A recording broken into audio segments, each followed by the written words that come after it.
દેશમાં પરીક્ષાનું NEET paper leak થયું તે માટે શિક્ષણ મંત્રી ધર્મેન્દ્ર પ્રધાનનું રાજીનામું આપે તેવી માંગ સાથે દિલ્હીના જંતર મંતરમાં કોકરોચ જનતા પાર્ટી દ્વારા વિરોધ પ્રદર્શન કરવામાં આવ્યું હતું, જેના સમર્થનમાં મોરબીના નગર દરવાજા ચોકમાં સાંજના 6 વાગ્યાના સુમારે વિદ્યાર્થીઓ તેમજ આમ આદમી પાર્ટી અને કોંગ્રેસના કાર્યકરોએ વિરોધ પ્રદર્શન કર્યું હતું.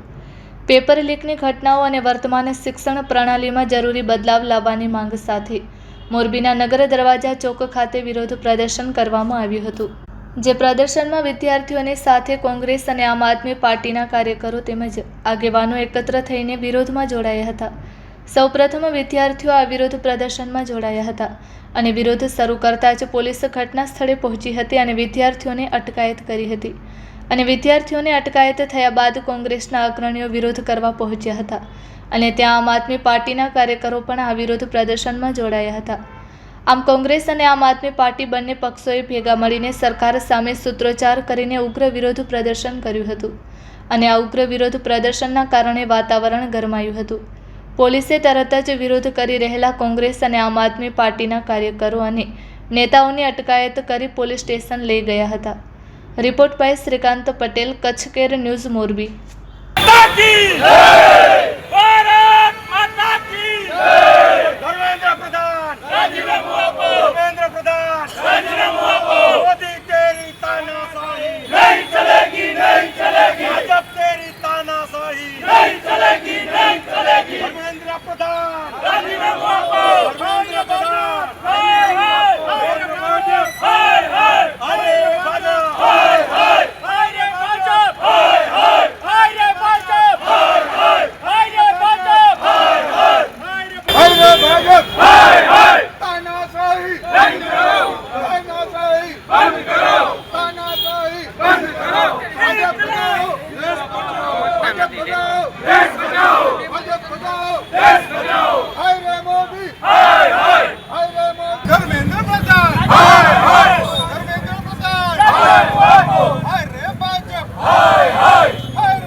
जुल्मी जब जब जुल्म करेगा सत्ता के गलियारों से चप्पा चप्पा गूंज उठेगा इनकलाब के नारों से. एक विद्यार्थी होवाना नाते આજે મોરબીના દરેક વિદ્યાર્થીઓને સાથે રાખીને દિલ્હીની અંદર જે જંતર મંતરમાં પ્રોટેસ્ટ ચાલી રહ્યો છે, એજ્યુકેશન માટે જે પ્રોટેસ્ટ ચાલી રહ્યો છે સરકાર વિરુદ્ધમાં, અને એની અંદર સરકારે પોલીસ અને આરએફએફના જવાનોને આગળ કરી અને વિદ્યાર્થીઓ ઉપર લાઠીચાર્જ કર્યો છે. અત્યંત બ્રુટલી રીતે લાઠીચાર્જ કર્યો છે. આટલી બ્રુટાલિટી સાથે મારવામાં આવ્યા છે.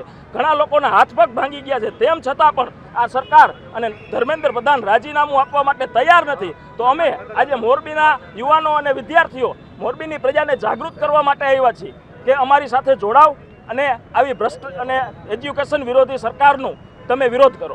આપણે અત્યારે જોઈ રહ્યા છીએ કે નીટના પેપર વારંવાર લીક થયા છે. અત્યાર સુધીમાં જ્યાંથી ભાજપ સરકાર છે ત્યાંથી 89 પેપર લીક થયા છે અને ત્યાં પેપર લીક થયા છે ત્યાં જો પ્રોટેસ્ટ કરે છે એને ક્રૂરતાપૂર્વક મારવામાં આવે છે. તો એ કંઈ આતંકવાદી તો નથી અને જે રેપિસ્ટ હોય છે એને હોદ્દા આપવામાં આવે છે અને ટિકિટ આપવામાં આવે છે અને સ્ટુડન્ટ જે આ પ્રોટેસ્ટ કરી રહ્યા છે તેને ઢોરમાર મારવામાં આવે છે.